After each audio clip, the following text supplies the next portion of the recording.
And we're live, and I'm in a weird circle shape today. I don't know quite what I've pressed there, but let's go with it until I can work out how to change it.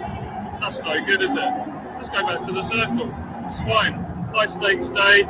Let's mix it up a little bit. Stuart Watson here, live in the Portman Road press box, ahead of, fingers crossed, the final day of the season. The task is clear. Win, and Ipswich Town are back in the Premier League at the first time of asking. It will be remarkably a third automatic promotion in 4 years for the club. Roll back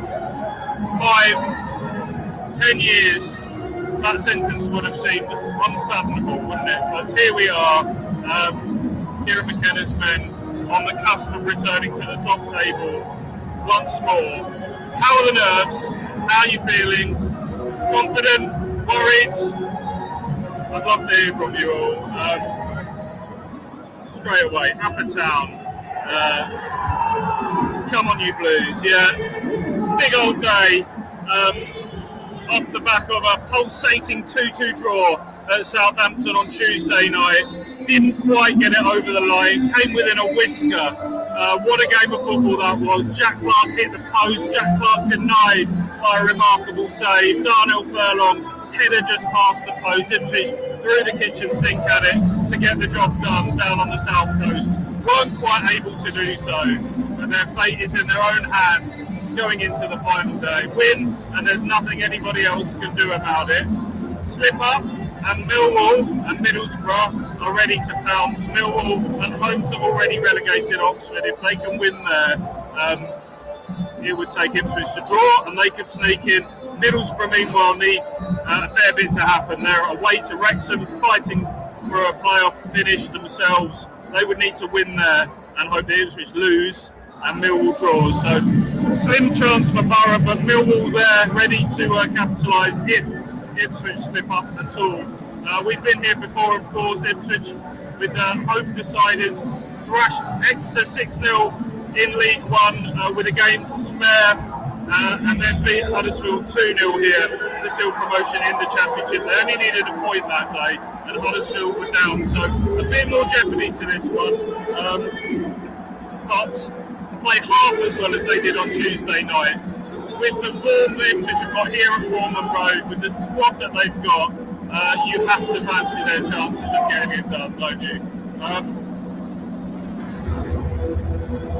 Of course, if we screw up, I can't honestly see any way we win the playoffs. So we must do this today. Yeah, interesting, given Ipswich, of the teams currently in the playoffs, Ipswich haven't beaten any of them this season. Just trying to think of the draw at home against Millwall, both games draws against Millwall, Southampton, 2 points, 2 draws against them, Middlesbrough, a defeat at their place, and a draw here. Wrexham, a draw here, a 5-3 defeat away there. That said, Ipswich did get a double over champions Coventry. So you have to take that into account. Hull could sneak in on the last day today. Ipswich have done the double over them as well. So you can put a positive spin on it that way if you want, but hopefully we're not having that conversation.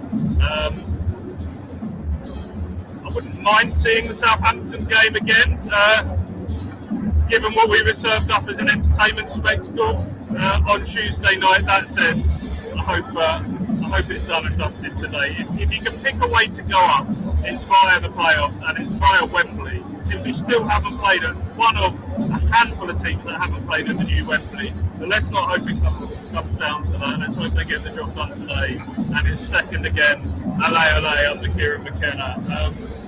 Yeah, the thought of the playoffs, the very word playoffs is making you worried. I can't take playoff pain to just win, says Mark here. How did the crowd seem? Buzzing or nervous? I think the former. I've just been down there in the thick of the coach welcome. Wondered if it would be quite the same heights that we've seen with the coach welcomes before. We've been saying all season it's been a weird season. It's been an up and down season. It's not had that same underdog, band of brothers, neutral's favourite feel of the last championship promotion. This time, target on the back. Everyone wanted Ipswich to fail. It's not been perfect. Kieran McKenna said that exact sentence at the press conference yesterday, but all credit to them to have got themselves in the position they have. The squad was still being built deep into the summer transfer window. It made for a slow start. There's been some pretty sizable bumps along the way, but it felt like it's come together slowly but surely, and it's culminated in this last week, 3 games on the road in quick succession. Massive test of character, and Ipswich have managed to come from behind at Charlton and win after conceding in the first minute. They've gone to West Brom, a team that were fired up by a sense of injustice, still fighting to stay up and get a really valuable 0-0 draw there in tough circumstances. And they went to Southampton on Tuesday night and produced a hell of a performance, led, trailed, equalised, and with the team really pushing at the end against the informed side, not only in the division, arguably in the country, Southampton at the moment, a team that pushed Man City all the way at Wembley last weekend. So all of that said gives, I think, everybody confidence that Ipswich can go into this game against a mid-table side in QPR that are winless in 5, lost their last 3, experimenting a little bit at the back end of the season, talk that their manager could leave in the summer. If you could pick any type of team to face today, QPR at home would probably be right up there, wouldn't it, in terms of what you would pick. That said, Kieran McKenna didn't like talk of them being on the beach at the press conference yesterday. I'll come back to QPR and Kieran's thoughts in a minute. Michael, have you had a fresh haircut? Shaved for the game? Clean shaven, yes. Fresh haircut, no. This is actually as long as my hair's been for quite a while. Got grey in there. Yeah. My wife said, I like you with a little bit more hair. Can't do much about this bit down the middle, but a little bit more around the sides, Michael. So that's hair chat done. Booth, yeah. What's our record when we have a coach welcome? Must have won basically every time.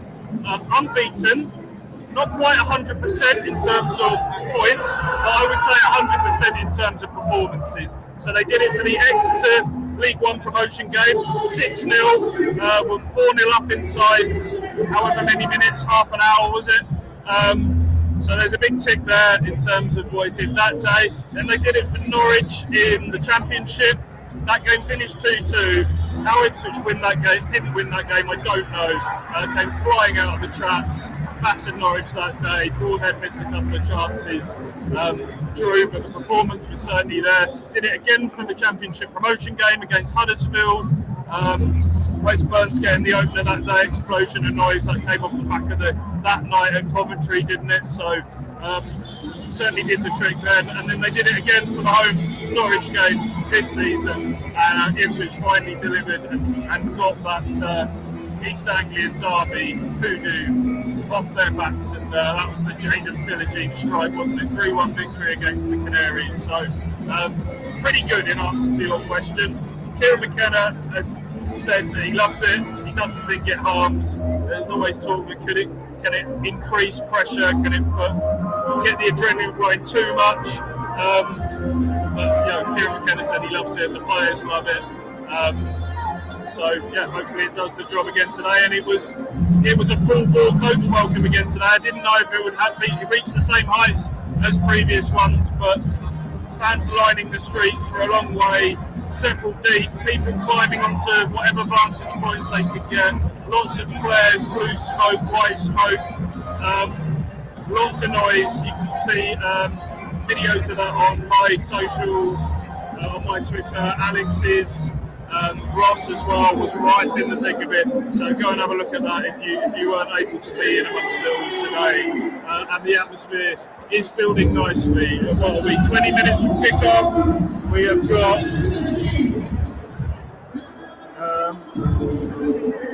filling up quite nicely pre-kickoff, so yeah, the atmosphere is going to be electric. I don't love lunchtime kickoffs for atmosphere, but with what's at stake on a gloriously sunny Suffolk day as well, atmosphere is going to be red hot.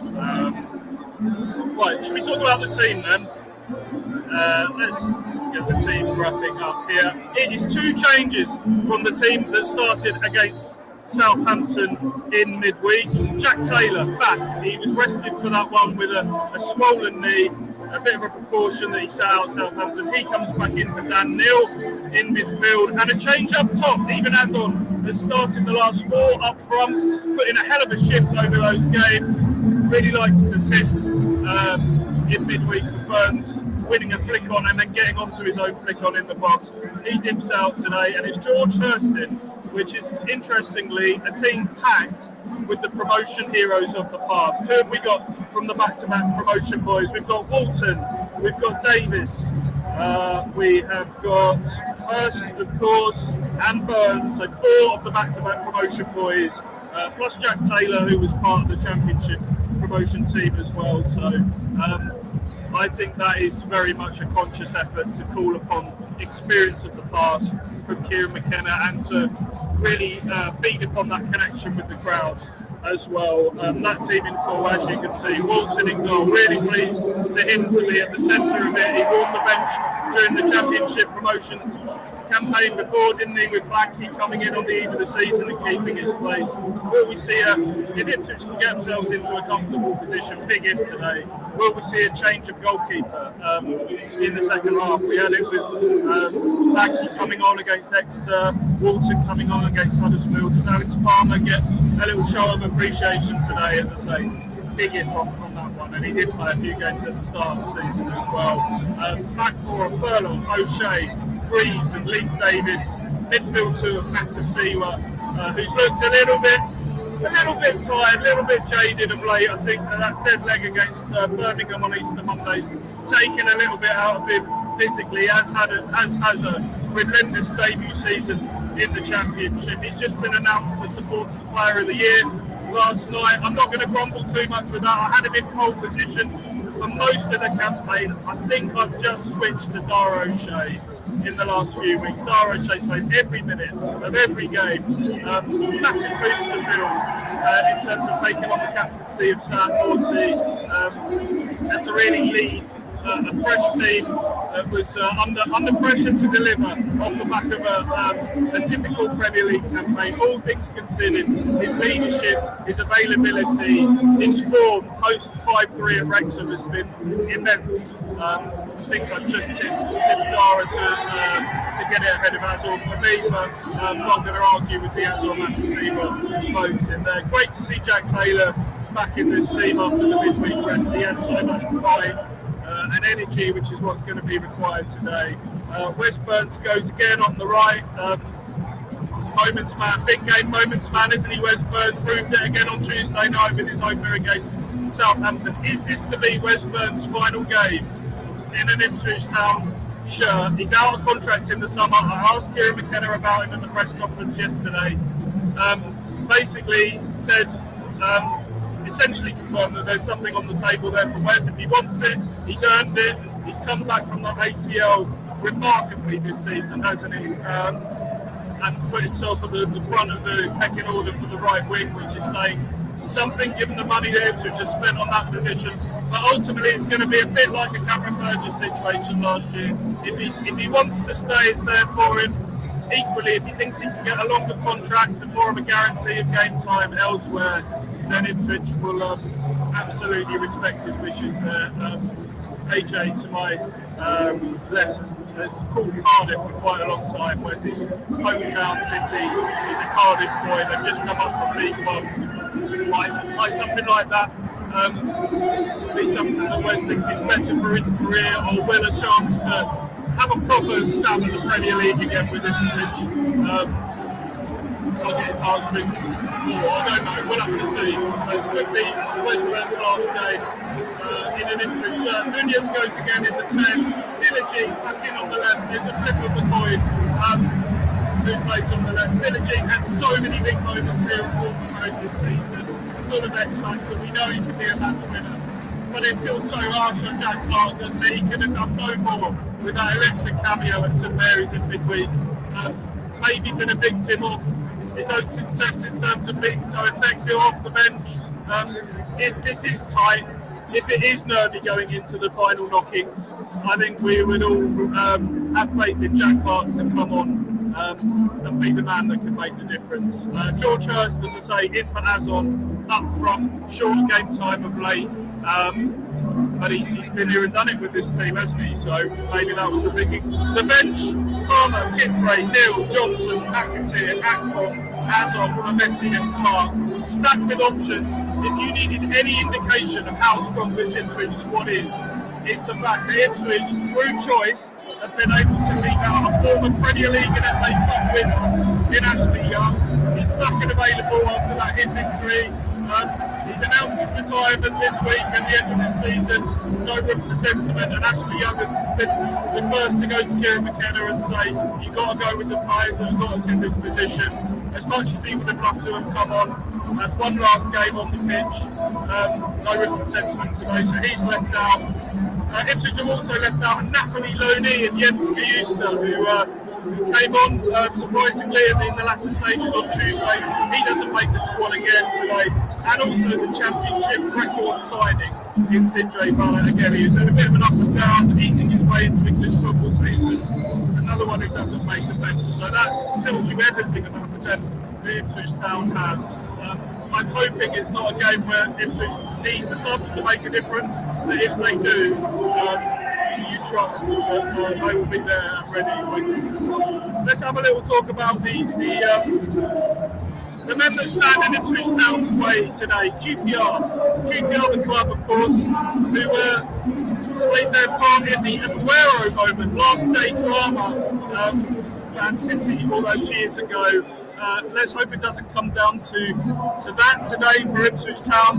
They are 14th in the table, winless in 5, lost their last 3. Kieran McKenna absolutely bolted the suggestion that they might be inverted commas on the beach today. He said he watched their game against Derby, lost 3-2 at home last weekend, but pointed out that they had 70% possession, 15 shots. Unfortunate not to get something from that game. I guess on the flip side of the on the beach argument is you can have a carefree team that play with the shackles off. They got nothing to lose. It's quite a young team today that Julian Stefan has gone with. A couple of their key men from earlier in the season have come back in from injuries. Nicholas Madsen in midfield hasn't started a game since late February. Elias Chair, who's probably their most talented player, sort of left-sided attacker. His first game since recovering from an injury. His first start since December 6th. No Richard Kone up front, their 10-goal striker. He's out through injury. Burrell as well, a 10-goal striker, not there today. So their 2 top goal scorers are not in this side.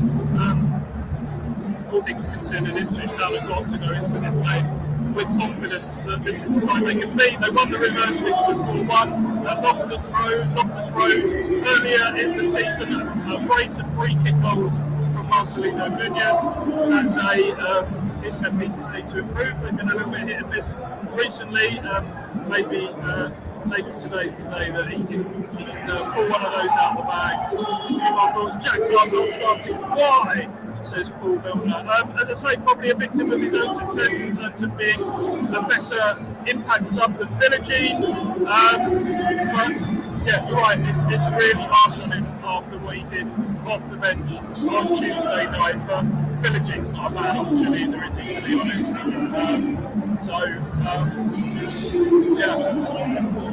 Ian, are you feeling confident, Stu? As much as I can be, I think strip emotion out of it, look at all logic. The team that Ipswich are able to field, the bench they're able to field, the home form here, the performance on Tuesday, the growth in character. You look at April, rightly we've dissected character and consistency all throughout this season with several big bumps in the road. But Ipswich haven't lost here since Charlton back in October time, that 3-0 game quite early in the season. That is the only home defeat Ipswich have had here this season, with the crowd behind them, with the opposition they're facing, with the way that they show character in these last month or so. I have to feel confident they'll do it. But it's football, as Kieran McKenna says. A dodgy bounce to the ball, a penalty against a set piece goal. Something happens early on They find themselves behind. News comes through a Millwall leading Oxford, and nerves could quickly grow. Even then, I would back this team to turn it around within 90, 95, however many minutes it is. So yeah, I think this team has earned my trust, has earned my faith, and I think a lot of people feel the same way today. 9 minutes to kick off. Flags are waving in the north stand, in the south stands. I think the team's probably in the tunnel right now as we speak. I don't think there's much more to say. Wing and Ipswich Town are back in the Premier League. We'll keep half an eye on results elsewhere, but let's focus on sunny Suffolk and the task Ipswich Town have ahead. How are your nerves? I'll see you on the other side, hopefully, for another Portman Road party. We're going to try and do a bit of a live video afterwards, whatever happens. So the noise building. I'll see you on the other side, everyone. Come on, Tom.